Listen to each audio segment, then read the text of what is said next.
Yun na nga po guys, yan. At magtatangad tayo sa igat. Yan. Ilalagay tayo ng tangad.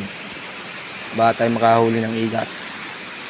Kung tawagin nga pala ho dito guys ay palos. Palos kung tawagin. Sa Batangas naman ay igat. Yan.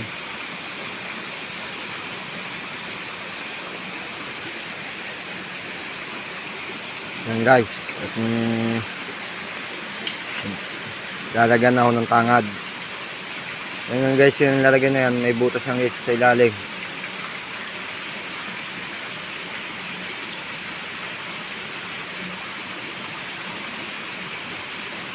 Yan.